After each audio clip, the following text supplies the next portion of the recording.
Hello दोस्तों, स्वागत है आपका कहानी की डिबिया में। और इस कहानी की डिबिया से आज एक नई कहानी लेकर के फिर मैं आप सभी के बीच में आ गई हूँ।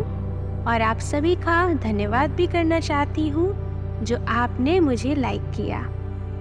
और अपेक्षा भी करती हूँ कि आप कमेंट करके मुझे बताएंगे कि आपको कहानियाँ कैसी लग रही हैं, या मुझे और अपनी कहानियों में और क्या क्या ऐसा जोड़ना चाहिए जिससे ये कहानियाँ और अच्छी होती जाएं। तो आज की हमारी कहानी है एक छोटे से बच्चे रोचक की। रोचक एक गुस्सैल प्रवृत्ति का बच्चा है जिसके माता पिता भी इस बात से दुखी हैं कि ये इतना गुस्सैल क्यों है, और वो अपने गुस्से में अपनी सारी सुध बुध भूल जाता है और सिर्फ अपने गुस्से को महत्व देता है।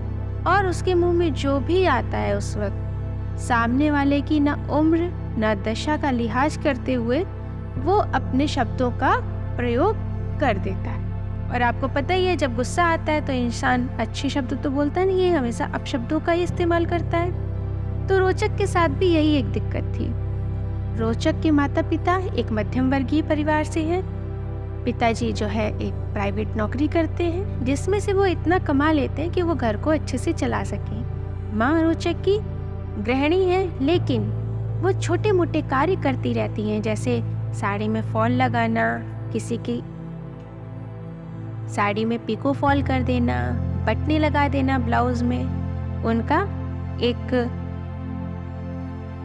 दुकान, सिलाई की दुकान जिसको हम लोग फैशन डिज़ाइनर स्टोर बोलते हैं, उसके साथ में उनका अपना गठबंधन है। तो वो उनको थोड़े थोड़े मटेरियल देते रहते हैं और वो इस टाइप की छोटी छोटी स्टिचिंग यानी कि सिलाई का काम करती रहती है और थोड़ा बहुत पैसा अपने भर का वो निकाल लेती है। तो इसी तरीके से रोचक के माता पिता अच्छे से घर चला रहे होते हैं। लेकिन रोचक उनका इकलौता पुत्र होता है। उसके बाद भी रोचक की जो मानसिक स्थिति होती है वो क्रोधिल होती है।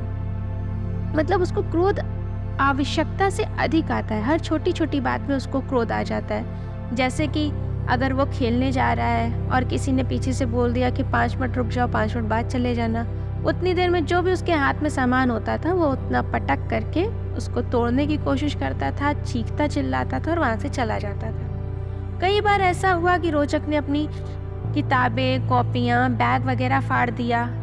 ये तो एक छोटी सी बात है कि इतना सबको समझ में आता है, जब गुस्सा आता है तो सामने वाली चीज़ें तोड़ता है, पटकता है, और जिसमें से कप प्लेट का टूटना एक बहुत ही कॉमन सी बात है। तो रोचक घर के बर्तन, अपना सामान, जरूरी सामान, घर का जो भी होता था वो तोड़ने में, पटकने में कोई कसर नहीं छोड़ता था। और सामने जो भी पड़ता था उसको अपशब्द बोलने में भी कोई कसर नहीं छोड़ता था। उसकी प्रवृत्ति गुस्सैल वाली थी। एक बार रोचक के माता पिता एक मेले में गए। वहाँ पे क्राफ्ट का सामान, क्राफ्ट मतलब जैसे हाथ से बनी हुई चीजें होती हैं, उसका सामान लगा हुआ था, जिसमें से रोचक को एक लकड़ी का सामान बहुत पसंद आया जिसमें नक्काशी की हुई थी। तो रोचक ने अपने पिताजी से बोला कि मुझे ये सामान दिला दीजिए। पहले तो रोचक के पिताजी ने कहा कि ये इसका क्या करेगा। एक लकड़ी का, एक तरह से एक प्लेट जैसी है लकड़ी की जिसमें नक्काशी बनी हुई है, उसमें 1-2 खूंटियाँ निकली हुई हैं। हम लोग भी देखते हैं ना, कई जगह आप जाते हैं तो वहाँ पे पैक्स लगे होते हैं, खूंटियाँ लगी होती हैं, वो कई अलग अलग तरीके की डिज़ाइन की होती हैं। तो एक तरह से आप ये मान लीजिए वो एक लकड़ी का बड़ा सा पटरा था जिसमें नक्काशी बनी हुई थी और उसमें खूंटियाँ लगी हुई थी कि आप कहीं पे भी लगा के, दीवार के सहारे लगा करके उसमें अपनी चाबी या अपने कपड़े आराम से टांग सकते हैं। रोचक को वो बड़ा पसंद आ गया। उसमें खासकर करी गई कारीगरी बड़ी पसंद आ गई रोचक को। रोचक ने अपने पिता से कहा। पहले तो पिताजी ने सोचा कि नहीं लेना चाहिए, इसका क्या करेंगे, लेकिन फिर उन्होंने कहा कि बच्चे का मन है तो ले देते हैं। हालांकि जो वो 2 मिनट का उन्होंने समय लिया था रोचक के पिता ने उसको हामी भरने के लिए कि हाँ हम ये ले लेंगे, वो थोड़ा गंभीर था। मतलब उनके दिमाग में कुछ चल रहा था। जब रोचक ने बोला कि मुझे लेना ही लेना, तो उन्होंने बोला ठीक है बेटा, हम इसको आपको दिला देंगे, लेकिन आपको मेरे साथ एक ये प्रॉमिस करना पड़ेगा कि मैं जो कहूँगा इस पटरे के साथ करने के लिए आप वही करोगे। रोचक ने बोला, सोचा मन में कि पिताजी क्या कहेंगे इसके साथ, यही कहेंगे कि इसको कहीं लगा दो घर में तो ये सुंदरता बढ़ाएगा घर की। तो रोचक ने हामी भर दी कि हाँ ठीक है पिताजी, आप जो कहेंगे, हाँ पापा आप जो कहेंगे हम वो कर देंगे इसके साथ में। कोई बात नहीं। वो लकड़ी का टुकड़ा जो था वो घर लाया गया। तो रोचक ने कहा पापा मैं इसको अपने साथ रख लूँ? तो उन्होंने कहा ठीक है रख लो। थोड़े दिन तक रोचक ने उसको टेबल पे सजा के रखा जहाँ पे वो पढ़ाई करता था। फिर थोड़े दिन बाद जब सब खाने के टेबल पे बैठे हुए थे तो पिताजी ने कहा कि रोचक अब तुम्हें एक काम करना है। मैंने तुमसे कहा था ना कि मैं वो लकड़ी का टुकड़ा तुमको तभी दिलाऊंगा जब तुम मुझसे ये प्रॉमिस करोगे कि जो मैं कहूँगा इसके साथ करने के लिए तुम उसके साथ वही करोगे। तो रोचक समझ गया कि लगता है मुझे वो टांगना पड़ेगा कहीं ना कहीं दीवार। तो उसने कहा हाँ पिताजी बताइए क्या करना है। तो उसके पिताजी ने कहा तुम्हें कुछ नहीं करना है, तुम जहाँ पे उसको रखे हो तुम उसको रखे रहो। बस एक बात याद रखना, तुमको जितनी बार गुस्सा आएगी उतनी बार तुम एक कील लोगे और तुम उस टुकड़े पे ठोकोगे। ये रोचक को बड़ा अजीब लगा कि ये क्या बात हुई। एक तो वो मुझे इतना ज्यादा पसंद है, इतना खूबसूरत, और ये कह रहे हैं उसमें ठोकोगे। उसको बहुत तेज गुस्सा आई, लेकिन फिर भी उसने अपने गुस्से को कंट्रोल किया कि ऐसा ना हो कि पिताजी लकड़ी का टुकड़ा बाहर फेंकवा दें या उसके साथ कुछ ऐसा कर दें या माता को बोल दें कि उसको हटा दो वहाँ से।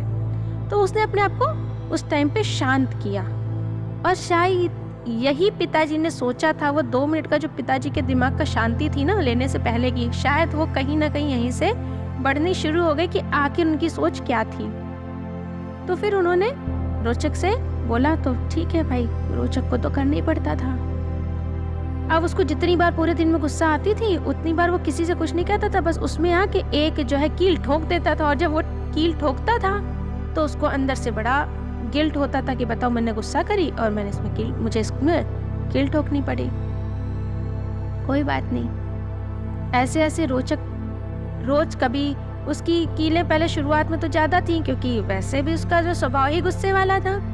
फिर लेकिन अब उसने देखा कि पूरे में कीलें होती जा रही तो उसने धीरे धीरे अपने गुस्से को कंट्रोल करना शुरू किया। जो कीलें एक दिन में 10 हुआ करती थी वो धीरे धीरे 8 हुई, 8 से 5 हुई, 5 से 4, 3, 2, 1। और एक दिन ये भी आया कि रोचक ने उस पटरे पे एक भी कील नहीं लगाई। हालांकि वो बहुत बड़ा पटरा तो था नहीं, लेकिन वो पूरा ऑलमोस्ट भर गया था कीलों से। कोई बात नहीं। जब पिताजी ने रोचक में बड़ा चेंजमेंट होता देखा तो उन्होंने बोला उस पटरे को ले आओ रोचक। रोचक ले आया उस पटरे को। फिर रोचक से कहा अब इसकी एक एक कील उखाड़ो। रोचक ने उसकी एक एक कील बैठ के उखाड़ी। और जब रोचक कील उखाड़ता जा रहा था तो उसको और कष्ट हो रहा था क्योंकि पहले ही वो बदसूरत हो चुका था लकड़ी का टुकड़ा। अब उसमें से कील निकाली जा रही थी तो उसमें छोटे छोटे छेद भी हो रहे थे, वो और बदसूरत लगने लग रहा था। उसके बाद पिताजी ने कहा रोचक अब जाओ इसको दीवार पे टांगो। रोचक ने टांग दिया। अब रोचक को अंदर से इतना बुरा लग रहा था कि बताओ इतना सुंदर मैं टुकड़ा लाया था लकड़ी का, मुझे इसकी नक्काशी इतनी पसंद थी और बताओ ये पूरा भर गया और आज इसमें छेद हैं पूरे में, कितना बदसूरत लग रहा है। तब पिताजी ने कहा जैसे रोचक ये देख रहे हो इतना सुंदर लकड़ी का टुकड़ा और सिर्फ तुम्हारे गुस्से की वजह से इतना बदसूरत हो गया। ऐसे ही जब तुम लोगों को अपशब्द कहते हो ना तो जो तुम्हारी छवि है लोगों के दिल और दिमाग में वो ऐसे ही धीरे धीरे क्या होती जा रही है, बदसूरत हो जाती जा रही है, धूमिल होती जा रही है। ये शब्द तो बहुत थोड़े थे लेकिन ये रोचक के मन को गंभीर तरह से घायल कर गए। और उसी दिन से रोचक ने प्रण कर लिया कि अब उसे जितना भी गुस्सा आएगा वो उसे नियंत्रित करेगा और नियंत्रण के साथ साथ इस बात का वो विशेष ध्यान रखेगा कि उसे अपशब्दों का इस्तेमाल नहीं करना है। उसे किसी भी बड़े या छोटे से अपने गुस्से के दौरान कुछ भी नहीं बोलना है ताकि उसकी छवि में भी इतनी कीलें ना लगे। तो ये हम लोग के लिए भी है ना कि जब हमें गुस्सा आता है तो हम लोग भी यही करते हैं ना, जो मन में आया वो बोल दिया। तो समझ लीजिए कि हमारी छवि में भी ऐसे ही कीलें लगती हैं दूसरे के मस्तिष्क में। इसलिए जब भी गुस्सा आए तो उस गुस्से के टाइम पे शांति से बैठ जाइए और जो चीज़ आपको बहुत पसंद है या तो उसको याद करिए, या आप आध्यात्म से जुड़े हुए हैं तो किसी भी मंत्र को पकड़ लीजिए और पढ़ना शुरू करिए। मन शांत हो जाएगा, थोड़ा वक्त लगेगा पर धीरे धीरे आपको आदत हो जाएगी और आपका मन शांत हो जाएगा। लेकिन अगर आपने कहीं वो कीलें लगा दी ना किसी के दिल और दिमाग में तो वो जब निकलेंगी तब आपकी छवि और बुरी हो जाएगी। तो अपनी छवि को बचाइए और रोचक की तरह गुस्सा मत करिएगा। अगली कहानी के साथ मैं अगले पार्ट में मिलती हूँ। तब तक के लिए धन्यवाद।